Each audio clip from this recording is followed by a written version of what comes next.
actually a plan to build what I call an opportunity economy. Because here's the thing. We know that we have a shortage of homes and housing, and the cost of housing is too expensive for far too many people.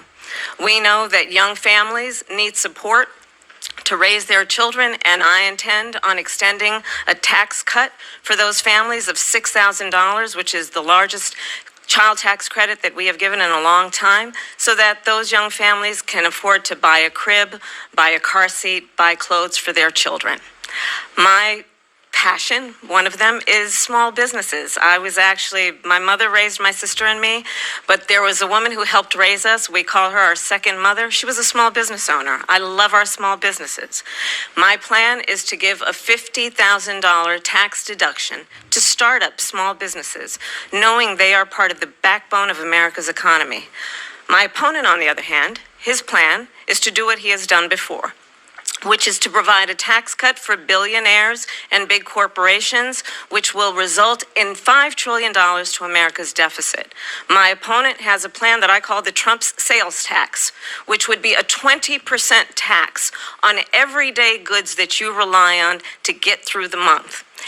Economists have said that Trump sales tax would actually result for middle-class families in about $4,000 more a year, because of his policies and his ideas about what should be the backs of middle-class people paying for tax cuts for billionaires.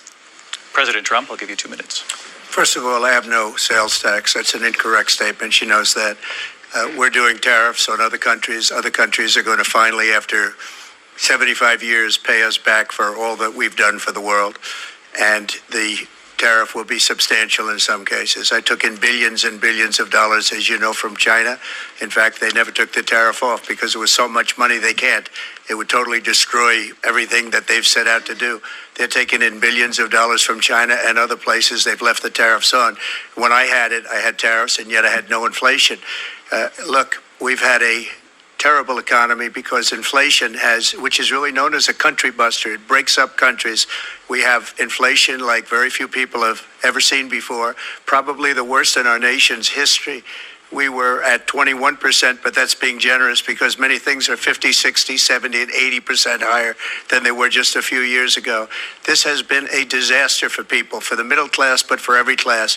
On top of that, we have millions of people pouring into our country from prisons and jails, from mental institutions and insane asylums, and they're coming in and they're taking jobs that are occupied right now by African Americans and Hispanics, and also unions. Unions are going to be affected very soon. And you see what's happening. You see what's happening with towns throughout the United States. You look at Springfield, Ohio. You look at Aurora in Colorado. They are taking over the towns. They're taking over buildings. They're going in violently. These are the people that Xi and Biden led into our country, and they're destroying our country. They're dangerous. They're at the highest level of criminality, and we have to get them out. We have to get them out fast. I created one of the greatest economies in the history of our country. I'll do it again and even better. We are going to get to immigration and border security during this debate, but I would like to let Vice President Harris respond on the economy here. Well, I would love to. Let's talk about what Donald Trump left us. Donald Trump left us the worst unemployment since the Great Depression. Donald Trump left us the worst public health epidemic in a century. Donald Trump left us the worst attack on our democracy since the Civil War. And what we have done is clean up Donald Trump's mess. What we have done and what I intend to do is build on what we know are the aspirations and the hopes of the American people. But I'm going to tell you all in this debate tonight, you're going to hear from the same old tired playbook, a bunch of lies, grievances, and name-calling. What you're going to hear tonight is a detailed and dangerous plan called Project 2025 that the former president intends on implementing if he were elected again. I believe very strongly that the American people want a president who understands the importance of bringing us together, knowing we have so much more in common than what separates us. And I pledge to you to be a president for all Americans. President Trump will give you a minute here to respond. Number one, I have nothing to do, as you know, and as she knows better than anyone, I have nothing to do with Project 2025. That's out there. I haven't read it. I don't want to read it purposely. I'm not going to read it. This was a group of people that got together. They came up with some ideas, I guess some good, some bad, but it makes no difference. I have nothing to do. Everybody knows I'm an open book. Everybody knows what I'm going to do. Cut taxes very substantially and create a great economy like I did before. We had the greatest economy. We got hit with a pandemic, and the pandemic was not since 1917, where 100 million people died, has there been anything like it. We did a phenomenal job with the pandemic. We handed them over a country where the economy and where the stock market was higher than it was before the pandemic came in. Nobody's ever seen anything like it. We made ventilators for the entire world. We got gowns, we got masks, we did things that nobody thought possible. And people give me credit for rebuilding the military. They give me credit for a lot of things, but not enough credit for the great job we did with the pandemic. But the only jobs they got were bounce back jobs. These were jobs bounced back, and it bounced back and it went to their benefit. But I was the one that created them. They know it, and so does everybody else. Vice President Harris, I'll let you respond. So Donald Trump has no plan for you. And when you look at his economic plan, it's all about tax breaks for the richest people. I am offering what I describe as an opportunity economy, and the best economists in our country, if not the world, have reviewed our relative plans for the future of America. What Goldman Sachs has said is that Donald Trump's plan would make the economy worse. Mine would strengthen the economy. What the Wharton School has said is Donald Trump's plan would actually explode the deficit. 16 Nobel laureates have described his economic plan as something that would increase inflation and by the middle of next year would invite a recession. You just have to look at where we are and where we stand on the issues. And I'd invite you to know that Donald Trump actually has no plan for you because he is more interested in defending himself than he is in looking out for you. That's just a soundbite. They gave her that to say. Look. Why the culture and the art is important for the humans? Because today is made by yesterdays, unless we have to create of the futures. Look, I went to the Wharton School of Finance, and many of those professors, the top professors, think my plan is a brilliant plan. It's a great plan. It's a plan that's going to bring up our worth, our value as a country. It's going to make people want to be able to go and work and create jobs and create a lot of good, solid money for our country. And just to finish off, she doesn't have a plan. She copied Biden's plan, and it's like 4 sentences. Like run, spot, run. 4 sentences that are just, oh, we'll try and lower taxes. She doesn't have a plan. Take a look at her plan. She doesn't have a plan. Mr. President, I do want to drill down on something you both brought up. The Vice President brought up your tariffs. You responded, and let's drill down on this because your plan is what she calls is essentially a national sales tax. Your proposal calls for tariffs, as you pointed out here, on foreign imports across the board. You recently said that you might double your plan, imposing tariffs up to 20% on goods coming into this country. As you know, many economists say that with tariffs at that level, costs are then passed on to the consumer. Vice President Harris has argued it'll mean higher prices on gas, food, clothing, medication, arguing it costs the typical family nearly $4,000 a year. Do you believe Americans can afford higher prices because of tariffs? They're not going to have higher prices. What's going to have and who's going to have higher prices is China and all of the countries that have been ripping us off for years. I was the only president ever. China was paying us hundreds of billions of dollars, and so were other countries. And, you know, if she doesn't like them, they should have gone out and they should have immediately cut the tariffs. But those tariffs are there 3.5 years now under their administration. We are going to take in billions of dollars, hundreds of billions of dollars. I had no inflation, virtually no inflation. They had the highest inflation perhaps in the history of our country because I've never seen a worse period of time. People can't go out and buy cereal or bacon or eggs or anything else. The people of our country are absolutely dying with what they've done.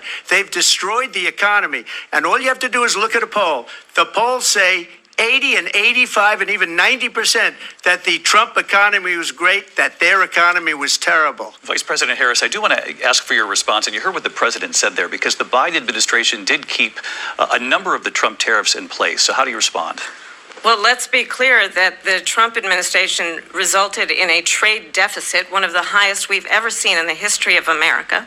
He invited trade wars. You want to talk about his deal with China? What he ended up doing is, under Donald Trump's presidency, he ended up selling American chips to China to help them improve and modernize their military, basically sold us out, when a policy about China should be in making sure the United States of America wins the competition for the 21st century, which means focusing on the details of what that requires, focusing on relationships with our allies, focusing on investing in American-based technology so that we win the race on AI, on quantum computing, focusing on what we need to do to support America's workforce so that we don't end up having on the short end of the stick in terms of workers' rights. But what Donald Trump did, let's talk about this, with COVID, is he actually thanked President Xi for what he did during COVID. Look at his tweet.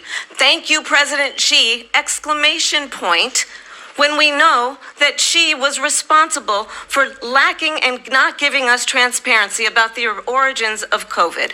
President Trump, I'll let you respond. First of all, they bought their chips from Taiwan. We hardly make chips anymore because of philosophies like they have and policies like they have. I don't say her because she has no policy. Everything that she believed 3 years ago and 4 years ago is out the window. She's going to my philosophy now. In fact, I was going to send her a MAGA hat. She's gone to my philosophy. But if she ever got elected, she'd change it.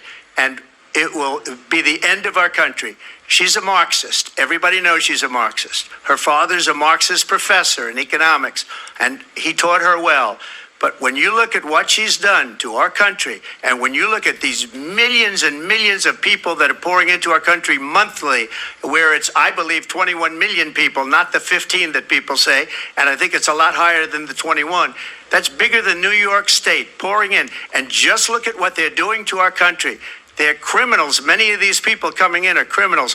And that's bad for our economy, too. You know, you mentioned before, we'll talk about immigration later. Well, bad immigration is the worst thing that can happen to our economy. They have, and she has, destroyed our country with policy that's insane. Almost policy that you'd say they have to hate our country. President Trump, thank you. Lindsay? I want to turn to the issue of abortion. President Trump, you've often touted that you were able to kill Roe v. Wade. Last year, you said that you were proud to be the most pro-life president in American history. Then last month, you said that your administration would be great for women and their reproductive rights. In your home state of Florida, you surprised many with regard to your 6-week abortion ban, because you initially had said that it was too short. And you said, quote, "I'm going to be voting that we need more than 6 weeks." But then the very next day, you reversed course and said you would vote to support the 6-week ban. Vice President Harris says that women shouldn't trust you on the issue of abortion because you've changed your position so many times. Therefore, why should they trust you? Well, the reason I'm doing that vote is because the plan is, as you know, the vote is, they have abortion in the 9th month. They even have, and you can look at the governor of West Virginia, the previous governor of West Virginia, not the current governor, who's doing an excellent job, but the governor before, he said the baby will be born and we will decide what to do with the baby. In other words, we'll execute the baby. And that's why I did that, because that predominates, because they're radical. The Democrats are radical in that. And her vice presidential pick, which I think was a horrible pick, by the way, for our country, because he is really out of it. But her vice presidential pick says abortion in the 9th month is absolutely fine. He also says execution after birth. It's an execution, no longer abortion, because the baby is born, is okay. And that's not okay with me, hence the vote. But what I did is something for 52 years. They've been trying to get Roe v. Wade into the states. And through the genius and heart and strength of 6 Supreme Court justices, we were able to do that. Now, I believe in the exceptions for rape, incest, and life of the mother. I believe strongly in it. Ronald Reagan did also. 85% of Republicans do. Exceptions. Very important.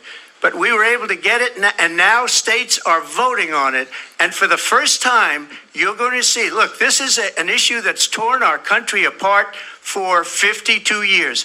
Every legal scholar, every Democrat, every Republican, liberal, conservative, they all wanted this issue to be brought back to the states where the people could vote.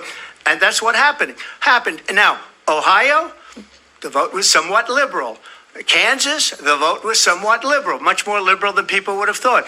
But each individual state is voting. It's the vote of the people now. It's not tied up in the federal government. I did a great service in doing it. It took courage to do it. And the Supreme Court had great courage in doing it. And I give tremendous credit to those 6 justices. There is no state in this country where it is legal to kill a baby after it's born. Madam Vice President, I want to get your response to President Trump. Well, as I said, you're going to hear a bunch of lies, and that's not actually a surprising fact. Let's understand how we got here. Donald Trump hand-selected 3 members of the United States Supreme Court with the intention that they would undo the protections of Roe v. Wade. And they did exactly as he intended.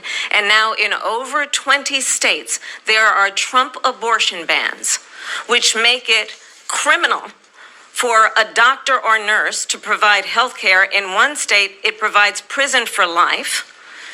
Trump abortion bans that make no exception even for rape and incest, which understand what that means. A survivor of a crime of violation to their body does not have the right to make a decision about what happens to their body next. That is immoral. And one does not have to abandon their faith or deeply held beliefs to agree. The government, and Donald Trump certainly, should not be telling a woman what to do with her body. I have talked with women around our country. You want to talk about this is what people wanted? Pregnant women who want to carry a pregnancy to term, suffering from a miscarriage, being denied care in an emergency room because the healthcare providers are afraid they might go to jail, and she's bleeding out in a car in the parking lot. She didn't want that. Her husband didn't want that. A 12 or 13-year-old survivor of incest being forced to carry a pregnancy to term. They don't want that.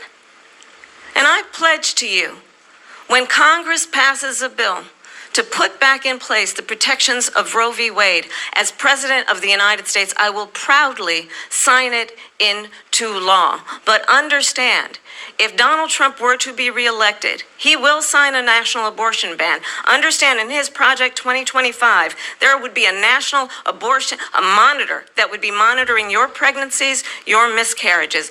I think the American people believe that certain freedoms, in particular the freedom to make decisions about one's own body, should not be made by the government. Thank you, Vice President Harris. Well, there she goes again. It's a lie. I'm not signing a ban, and there's no reason to sign a ban, because we've gotten what everybody wanted. Democrats, Republicans, and everybody else, and every legal scholar wanted it to be brought back into the states, and the states are voting. And it may take a little time, but for 52 years, this issue has torn our country apart, and they've wanted it back in the states. And I did something that nobody thought was possible. The states are now voting. What she says is an absolute lie. And as far as the abortion ban, no, I'm not in favor of abortion ban, but it doesn't matter, because this issue has now been taken over by the states. Would you veto a national abortion ban if it came Well, to I your won't desk? have to, because again, 2 things. Number one, she said she'll go back to Congress. She'll never get the vote. It's impossible for her to get the vote, especially now with the 50-50, essentially 50-50 in both Senate and the House. She's not going to get the vote. She can't get the vote. She won't even come close to it. So it's just talk. You know what it reminds me of? When they said they're going to get student loans terminated, and it ended up being a total catastrophe.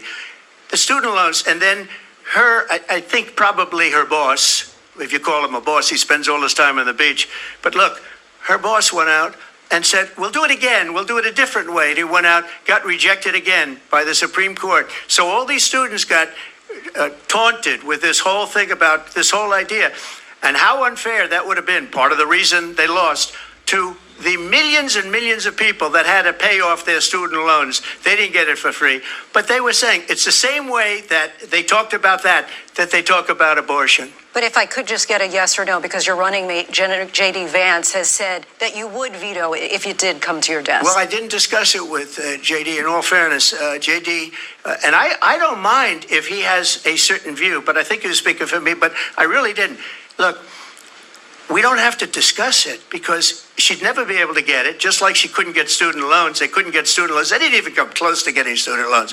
They taunted young people and a lot of other people that had loans. They can never get this approved. So it doesn't matter what she says about going to Congress. Well, wonderful. Let's go to Congress. Do it. But the fact is that for years they wanted to get it out of Congress and out of the federal government. And we did something that everybody said couldn't be done. And now you have a vote of the people on abortion. Vice President Harris, I want to give you your time to respond, but I do want to ask, would you support any restrictions on a woman's right to an abortion? I absolutely support reinstating the protections of Roe v. Wade. And as you rightly mentioned, nowhere in America is a woman carrying a pregnancy to term and asking for an abortion. That is not happening. It's insulting to the women of America. And understand what has been happening under Donald Trump's abortion bans. Couples who pray and dream of having a family are being denied IVF treatments. What is happening in our country? Working people, working women who are working one or two jobs, who can barely afford childcare as it is, have to travel to another state to get on a plane sitting next to strangers to go and get the health care she needs. Barely can afford to do it, and what you are putting her through is unconscionable. And the people of America have not, the majority of Americans believe in a woman's right to make decisions about her own body. And that is why in every state where this issue has been on the ballot, in red and blue states both, the people of America have voted for freedom. Vice President Harris, Excuse me, I have to respond. Another lie. It's another lie. I have been a leader on IVF, which is fertilization. The IVF, I have been a leader. In fact, when they got a very negative decision on IVF from the Alabama courts, I saw the people of Alabama and the legislature 2 days later voted it in. I've been a leader on it. They know that, and everybody else knows it. I have been a leader on fertilization, IVF. And the other thing, you should ask, will she allow abortion in the 8th month, 9th month, 7th month? Come on. Okay, would you do that?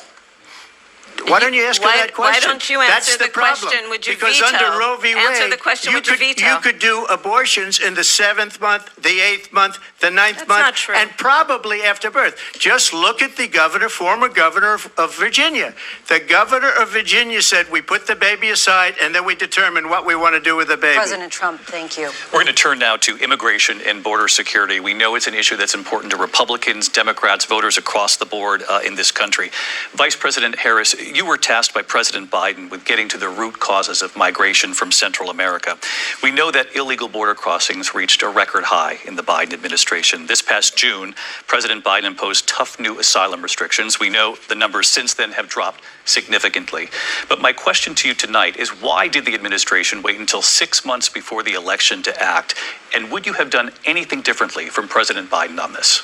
So I'm the only person on this stage who has prosecuted transnational criminal organizations for the trafficking of guns, drugs, and human beings. We have to have a proper plan on a global basis to ensure the generation and distribution of this intelligence is equitable and responsible. And this is why we pursue this particular initiative we call the Intelligence Grid. And let me say that the United States Congress, including some of the most conservative members of the United States Senate, came up with a border security bill, which I supported.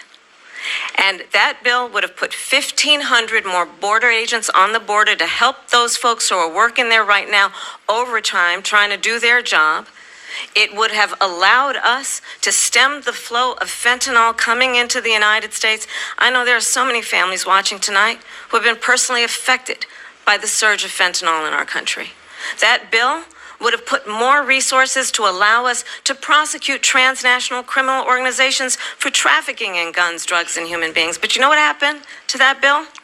Donald Trump got on the phone, called up some folks in Congress, and said, kill the bill. And you know why? Because he'd prefer to run on a problem instead of fixing a problem. And understand, this comes at a time where the people of our country actually need a leader who engages in solutions, who actually addresses the problems at hand. But what we have in the former president is someone who would prefer to run on a problem instead of fixing a problem. And I'll tell you something, he's going to talk about immigration a lot tonight, even when it's not the subject that is being raised. And I'm going to actually do something really unusual, and I'm going to invite you to attend one of Donald Trump's rallies, because it's a really interesting thing to watch. You will see during the course of his rallies, he talks about fictional characters like Hannibal Lecter. He will talk about windmills cause cancer. And what you will also notice is that people start leaving his rallies early out of exhaustion and boredom. And I will tell you, the one thing you will not hear him talk about is you. You will not hear him talk about your needs, your dreams, and your desires.